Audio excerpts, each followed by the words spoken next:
Hello, everyone, and welcome to the Middle School Cafe podcast. I'm Carolyn Wall, and today's episode is a little different because we're revisiting one of the more popular episodes from earlier this year about reading challenges.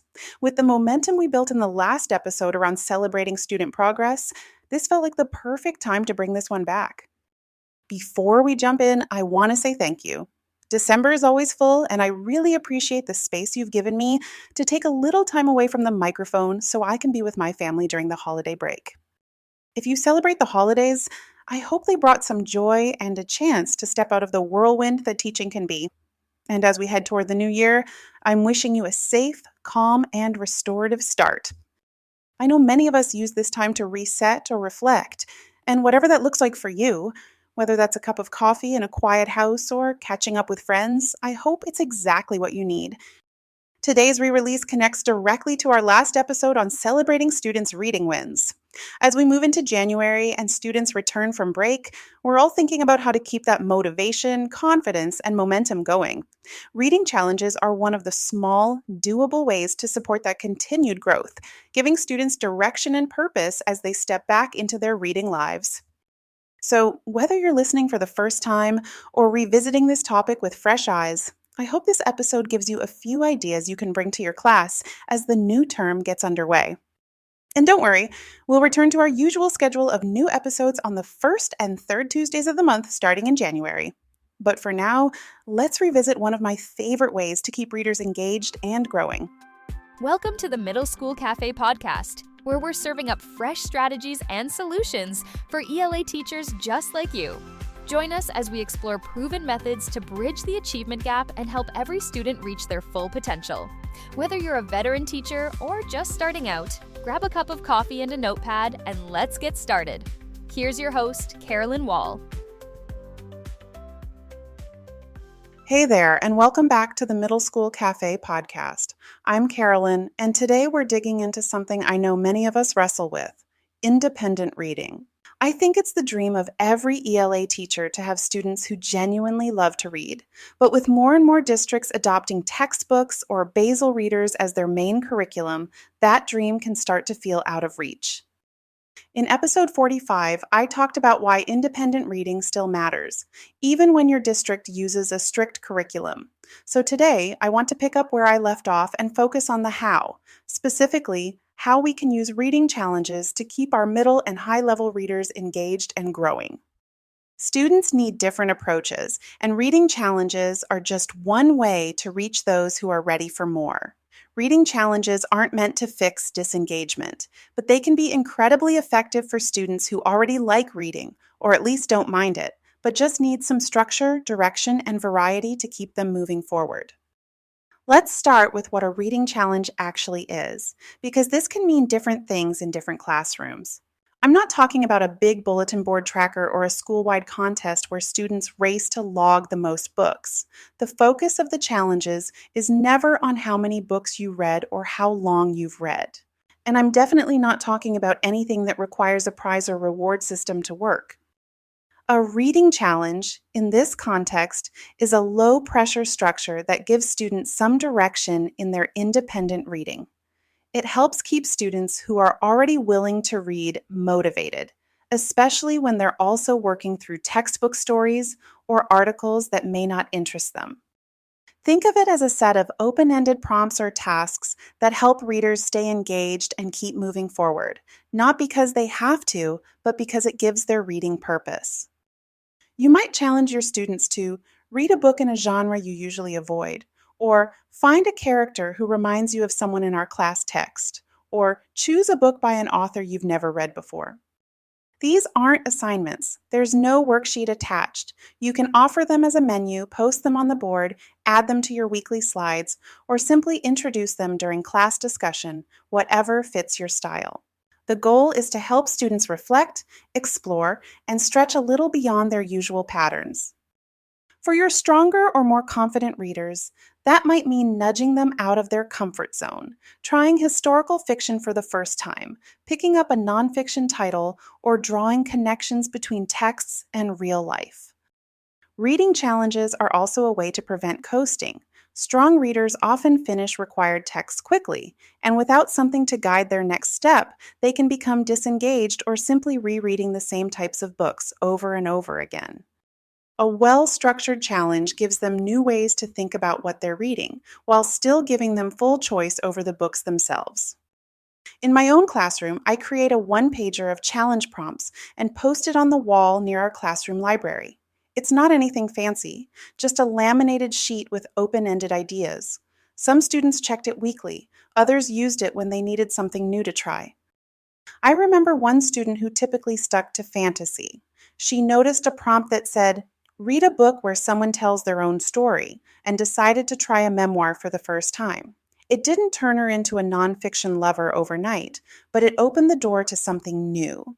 And that's really the goal, not to change what students love, but to expand what they're willing to try. That's the beauty of reading challenges. They're flexible by design. You can make it part of your classroom routine, offer it as enrichment, or present it as an optional opportunity. There's no expectation that every student will complete every challenge, and it's not designed to be one more thing to grade.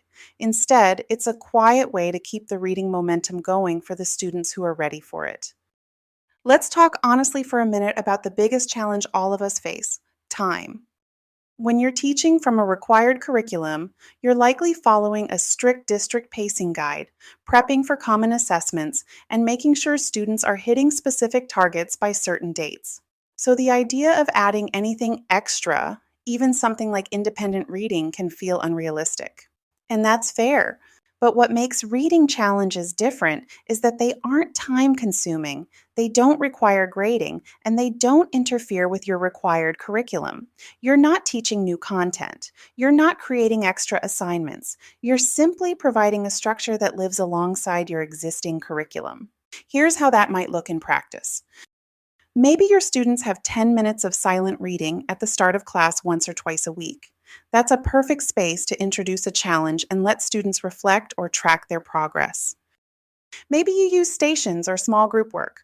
One of those rotations can be a reading challenge station, just a spot where students check in with a prompt and respond in a quick journal, sketch, or sticky note. Maybe it's tied to early finishers. Instead of just handing a student a free reading book and hoping they engage, a challenge gives them something purposeful to explore without taking away their choice. You can also align some reading challenge prompts to the themes or topics you're already covering in your required texts.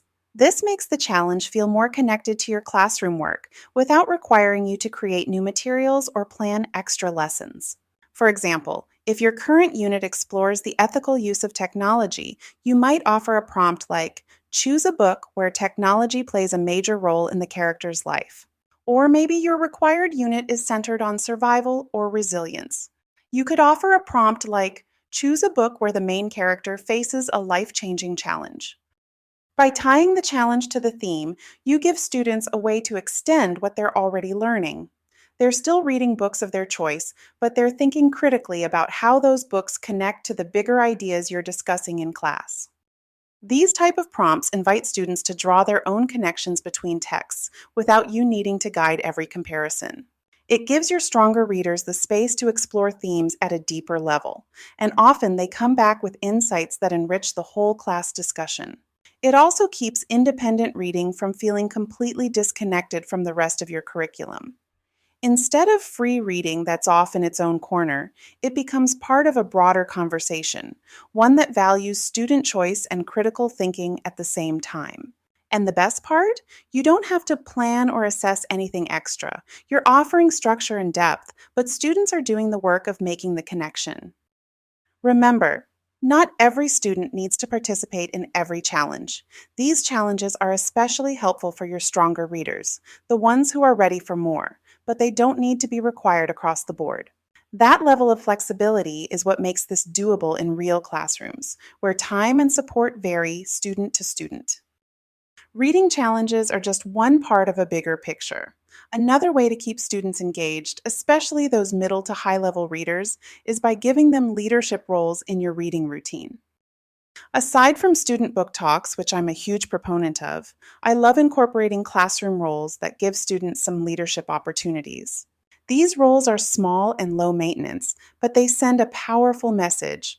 Reading is a shared responsibility, and everyone contributes to the classroom reading culture. Here are a few examples. Reader of the Week.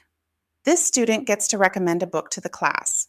They can do this by writing a short review, sharing a quick book talk at the start of class, or even posting their pick on a classroom bulletin board. It's a simple way to get student voices involved and help kids discover new titles from people they trust, their peers. Another role could be library curator. This student helps select the next genre or theme for your classroom book display. They might choose mystery, sports, or books with a twist ending.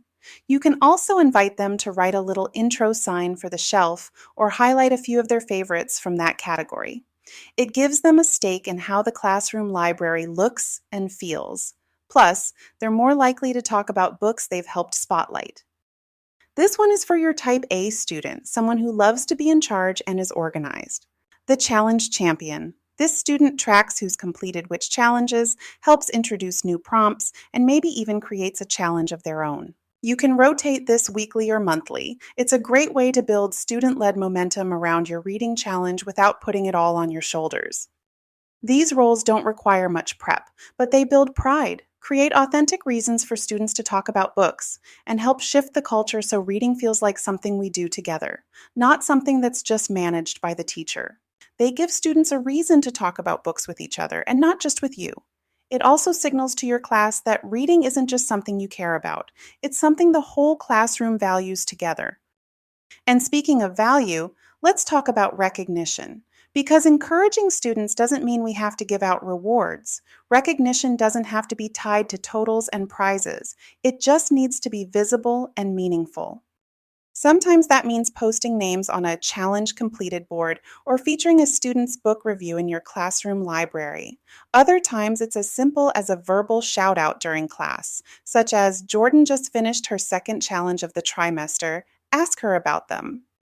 I focus on praising things like effort, curiosity, or a thoughtful reflection, not how many books a student has finished. Because while it's tempting to celebrate the big numbers, that approach can unintentionally discourage the readers who move at a slower pace or those tackling more complex texts. Instead of highlighting the quantity of books read, I aim to notice the small but meaningful milestones. A student who took a risk and tried a new genre, someone who connected two books and brought it up in discussion, a quiet reader who left a sticky note on our classroom board with a favorite quote. Those are the moments that show real engagement, and they're just as important, if not more, than finishing 5 books in a trimester. By shifting the focus away from speed or totals, we remind students that reading isn't a race. It's a process. It's about connection, growth, and learning to enjoy books on your own terms. And when we recognize those things in visible, genuine ways, it creates a culture where all readers feel seen, not just the fast ones. When we recognize the way students engage with reading, rather than just how much they read, we reinforce that reading is a personal journey. A student who steps out of their comfort zone, who sticks with a challenging text, or who asks a meaningful question about a character's decision is showing growth, and that's what matters. This kind of recognition invites more students into the conversation. It tells them that their reading experience is valid, even if they're not reading multiple books a month. And it helps shift the culture of the classroom so that reading feels inclusive, individualized, and worth celebrating at every level.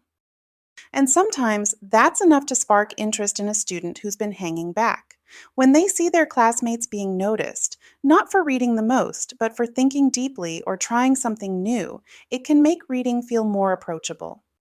That quiet, reluctant reader might not jump in right away, but over time, that positive energy around reading can motivate them to give a challenge a try, especially when the pressure is low. There's no grade assigned to it, and the recognition feels authentic. So that's today's takeaway. Reading challenges are one small, strategic way to keep your middle and high readers growing, even when your curriculum is locked in. They won't work for every student, and that's okay.